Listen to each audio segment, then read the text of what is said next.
آج کی مجلس کے اندر ایک سوال یہ ہے کہ خودکشی کرنے والا انسان،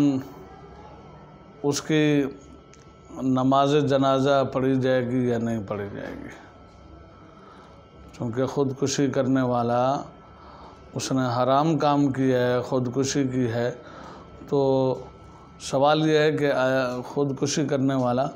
اس کی نماز جنازہ پڑھی جائے گی، نماز جنازہ میں شرکت کی جائے گی یا شرکت نہیں کی جائے گی؟ اس کا جواب یہ ہے کہ خودکشی کرنا ہماری شریعت میں، دین اسلام کے اندر حرام اور ناجائز ہے، اور اس کی وجہ یہ ہے کہ اللہ تعالیٰ نے انسان کو معزز اور مکرم بنایا، انسان کے جسم کو بھی، اس کے روح کو بھی، اور یہ دونوں چیزیں، جسم اور روح، یہ اللہ تعالیٰ کی طرف سے انسان کے پاس امانت ہے۔ ان دونوں چیزوں کا مالک اللہ تعالیٰ ہیں، جسم کا بھی اور روح کا بھی۔ اللہ تعالیٰ جب چاہیں جسم کو ختم کر دیں اور جب چاہیں روح کو کھینچ لیں، یہ اللہ تعالیٰ کی مرضی ہے۔ دوسرے لفظوں میں حیات اور ممات، زندگی اور موت کا مالک بھی اللہ تعالیٰ ہیں۔ لہٰذا کسی انسان کو یہ اختیار نہیں پہنچتا کہ وہ اپنے آپ کو مار ڈالے، اپنے جسم سے روح کو نکال دے اور جسم کو مردہ کر دے۔ یہ اس کے پاس اختیار نہیں، یہ اختیارات صرف اللہ کے پاس ہیں۔ چونکہ اس انسان نے جس نے خودکشی کی ہے، اس نے اللہ تعالیٰ کے اختیار کو استعمال کیا،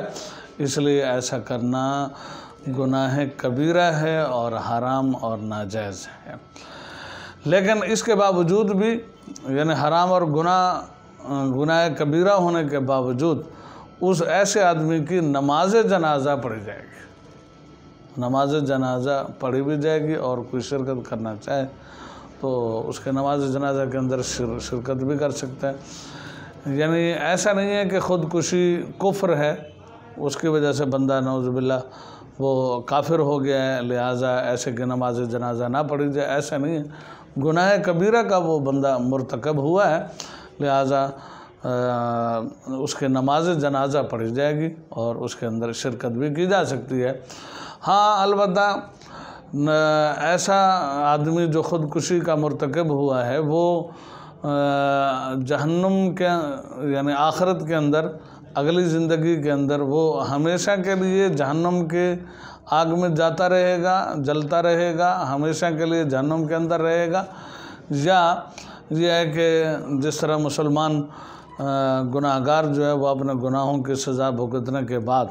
وہ وہاں سے نکل کر، جہنم سے نکل کر جنت کے اندر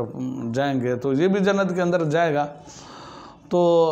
اہل سنت والجماعت کا موقف اور عقیدہ تو یہی ہے کہ یہ بھی اپنے اس گناہ کی سزا بھگتنے کے بعد جہنم سے نکل کے جنت کے اندر جائے گا۔ باقی یہ کہ جو حدیث کے اندر آتا ہے کہ خودکشی کرنے والا وہ جہنم کے اندر، اس میں ہمیشہ کے جو الفاظ آتے ہیں کہ ہمیشہ جہنم کے اندر رہے گا، تو